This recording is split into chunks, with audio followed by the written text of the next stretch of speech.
Audio Jungle। मौजूद हूँ collectorate जो है सॉरी खंड विकास टांडा कार्यालय के पास में। हमारे साथ बात करने के लिए कई मुद्दों पर मौजूद हैं अखिल भारतीय प्रधान संघ के जिला अध्यक्ष श्रीराम वर्मा जी। श्रीराम वर्मा जी, आपका TV7 में स्वागत है। आज आप कई बिंदुओं पर बातें अपना खुलकर कहना चाह रहे हैं, क्या है पूरा मामला? देखिए, ये समूचा उत्तर प्रदेश की सरकार ग्राम पंचायतों को बार बार छलने का काम किया है। अभी हाल में वर्ष 2021 में 28 अक्टूबर को अखिल भारतीय प्रधान संगठन के राष्ट्रीय अध्यक्ष माननीय जितेंद्र चौधरी के आह्वान पर सरकार के निर्देशों पर प्रशासन द्वारा प्रधान साथियों को न जाने की रोक की गई।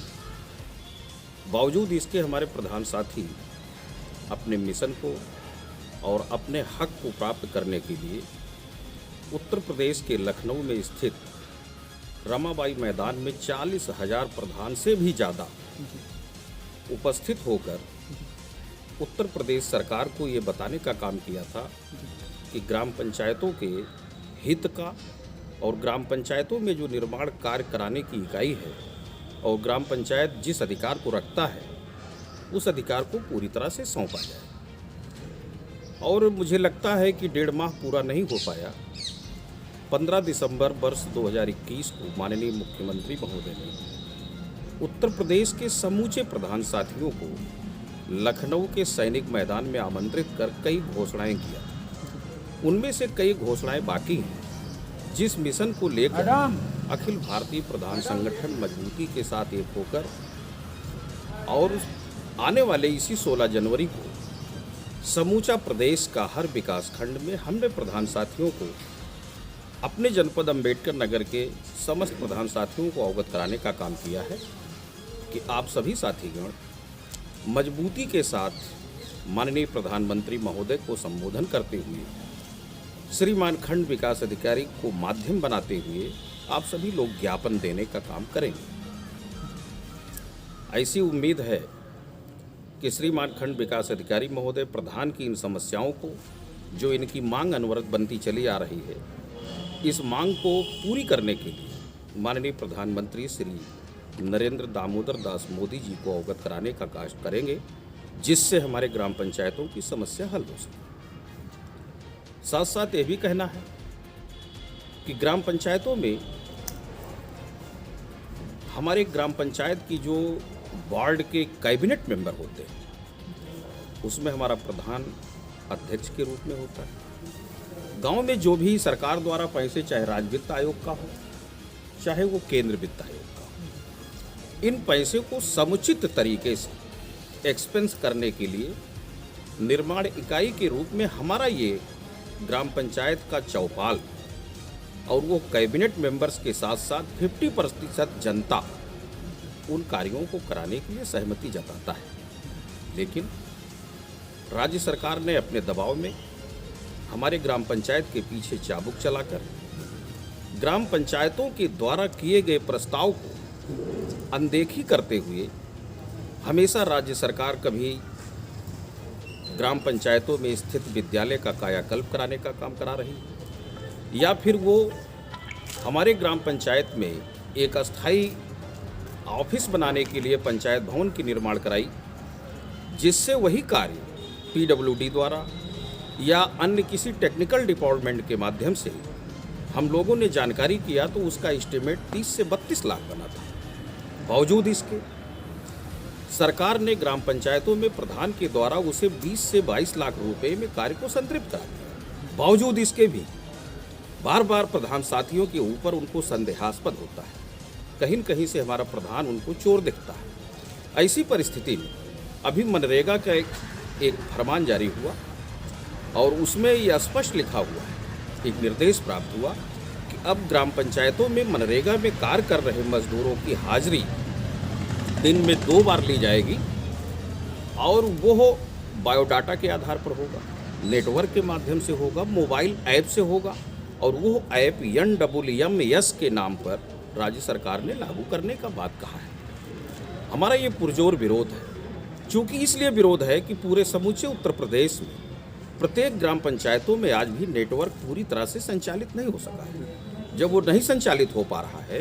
तो ऐसी परिस्थिति में मनरेगा से काम करने वाला जो भी मजदूर होगा या हमारे ग्राम पंचायत के, चाहे हमारे रोजगार सेवक हों, हमारे ग्राम पंचायत का ग्राम पंचायत अधिकारी या ग्राम विकास अधिकारी हों, या हमारे गांव का जो नेतृत्व करने वाले ग्राम पंचायत के प्रधान हों, जब ये कहीं भी किसी कार्यों को, मिट्टी के कार्य को देखने जाते हैं, ऐसी स्थितियों में वो कहीं न कहीं गांव के बाहर वाटर लॉकिंग एरिया पर या गांव में जो चकमार्ग बने होते हैं उनको, या हम कहीं रोडें बनाने का काम करते हैं जो ग्रामीण क्षेत्र से बाहर होता है। ऐसी परिस्थिति में वो नेटवर्क पूरी तरह से संपादित नहीं हो पा रहा है। ऐसी परिस्थिति में ये हमारा अपील है ग्राम पंचायत का भी।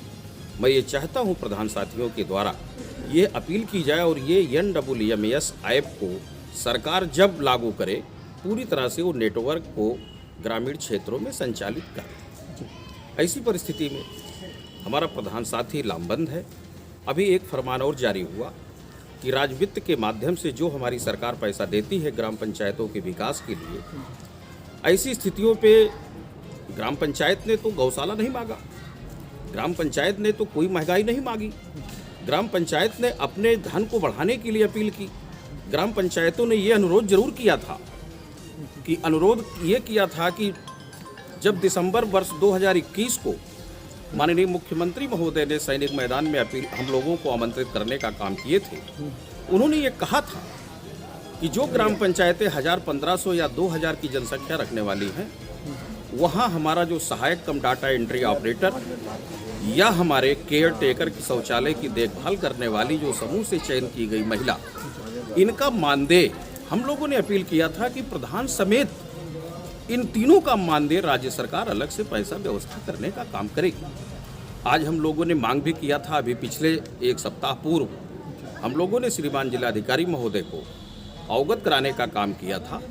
माननीय मुख्यमंत्री को श्रीमान जिलाधिकारी महोदय के नाम से हम लोगों ने ये कहा था कि इस ऐप को ख़त्म कर दें और हमारी ये मांग जो डाटा एंट्री ऑपरेटर सहायक के रूप में जो हम लोगों ने उनकी तैनाती की, इन लोगों का मानदेय देने की बात कही गई थी। लेकिन ये तो अभी बचा ही है, साथ साथ एक और तुगलकी फरमान जारी हो गया। उन्होंने ये कहा कि जहां गौशाला बना उस गौशाला के कोई केंद्र मानकर उसके आसपास की जो भी ग्राम पंचायतें हैं, उसमें से राज्य सरकार से आए हुए धन जो राजवित्त का आता है, उसमें से 15% कटौती करके वो गौशाला की ग्राम पंचायतों को आपके जानवरों को देखभाल, उनके खान पान की व्यवस्था के लिए अन्य ग्राम पंचायतों से भी पैसा दिया जाना है। ये सरकार के निर्देश प्राप्त हो गया। ऐसी परिस्थितियों में ग्राम पंचायत का काम कहाँ से हो सकता है? हम ग्राम पंचायतों की बात करते हैं। हमारी ग्राम पंचायत में हमारा सहायक cum data entry operator, caretaker और प्रधान के मानदेय के साथ साथ पंचायत भवन पर हमारा कनेक्शन कराना। एक निर्देश और प्राप्त हुआ कि उन ग्राम पंचायत में जो विद्यालय बने, चाहे वो प्राथमिक विद्यालय हो चाहे वो जूनियर विद्यालय, इन विद्यालयों का भी हमें उसका बिल देना होगा। ऐसी परिस्थिति में राजवित्त में इतना पैसा ही नहीं है। किसी भी ग्राम पंचायतों में जहां 2000 की जनसंख्या रखती है, इतना पैसा ही नहीं है कि वो ना तो बिल दे पाएगा और ना वो सहायक कम डाटा एंट्री ऑपरेटर और केयर टेकर के साथ साथ प्रधान का मानदेय दे पाना मुश्किल हो जाता है। ऐसी स्थिति में केंद्र सरकार के माध्यम से जो केंद्र की वित्त मिलती है, इस केंद्र के वित्त के पैसे की कटौती करके ग्राम पंचायतों का दोहन करते हुए क्षेत्र पंचायत में और जिला पंचायत में 30% धन को बांट दिया गया। ऐसी परिस्थिति में गांव पंचायतों में विकास कार्य हो पाना संभव नहीं है। ऐसी परिस्थिति में आने वाले 16 जनवरी को मैं इस जनपद अम्बेडकर नगर के समस्त प्रधान साथियों को 902 प्रधान साथियों का एक समूह रखता है।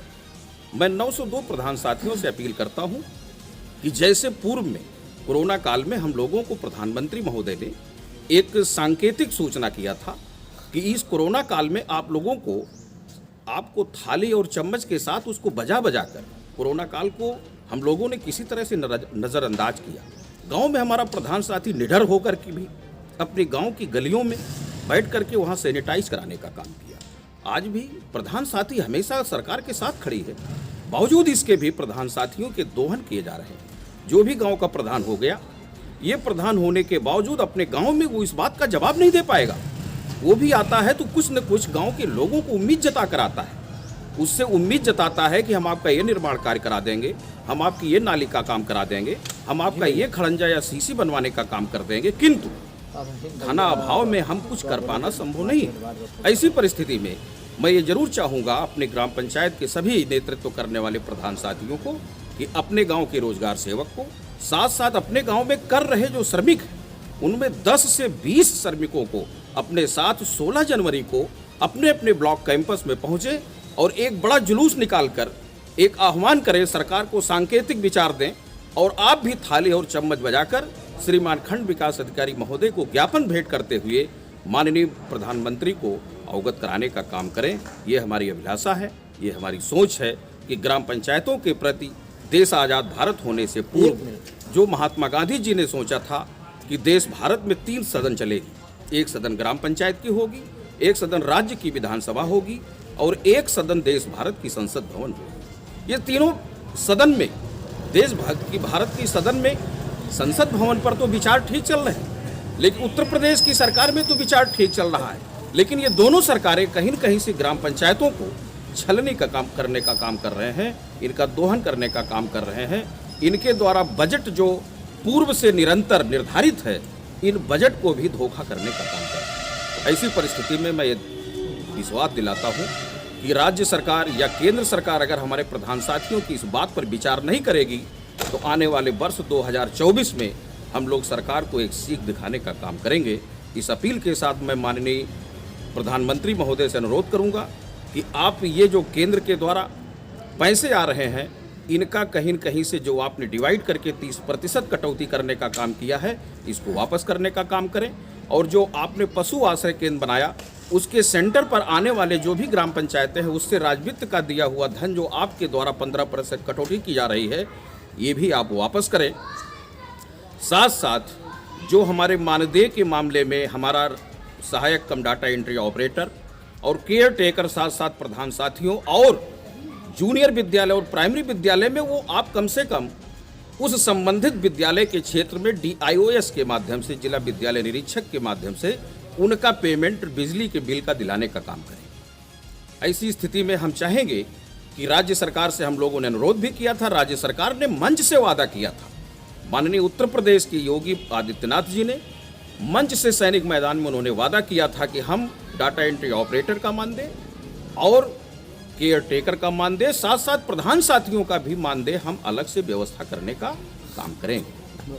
अगर ऐसा नहीं होता तो हम ग्राम पंचायत के हर प्रधान साथियों से आगाह करते हैं, एक समूचा हमारा प्रधान साथी जनपद अंबेडकर नगर का 902 प्रधान साथी अपने साथ पंचायत रोजगार सेवक को, साथ साथ अपने गांव से कम 10 श्रमिकों को लेकर अपने अपने विकास खंडों में एक धरना प्रदर्शन के माध्यम से श्रीमान खंड विकास अधिकारी महोदय को अवगत कराने का काम करेगा।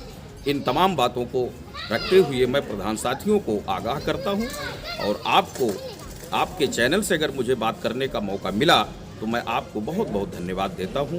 जय हिंद, जय भारत। कुल मिला जुलाकर कई मुद्दों को लेकर 16 जनवरी को 900 से ऊपर जो प्रधान हैं पूरे 9 ब्लॉकों में प्रदर्शन करेंगे। प्रदर्शन के माध्यम से प्रमुख मांगों को लेकर वह ज्ञापन खंड विकास अधिकारी को सौंपेंगे। खैर जो भी हो, जिलाध्यक्ष अखिल भारतीय प्रधान संघ के सियाराम वर्मा जी ने पूरे मजबूती के साथ अपनी बातों को रखा है। उनकी अपील है मुख्यमंत्री और प्रधानमंत्री जी से कि प्रधानों के जो हिस्से हैं विकास कार्य के, उसमें पैसे की कटौती न की जाए। मैं प्रोफेसर श्रीवास। नमस्कार दोस्तों, मैं हूं जहांगीर आलम, TV7 न्यूज यूपी हेड। दोस्तों, आप सभी को नूतन वर्ष 2023 की अनंत शुभकामनाएं। प्रिय दर्शकों, इस कड़ाके की ठंड में ठंड से बचें, आप और अपना परिवार का ख्याल रखें। ठंड से बचें। आपको एक बार पुनः TV7 न्यूज यूपी परिवार की तरफ से नव वर्ष की हार्दिक शुभकामनाएं। नमस्कार।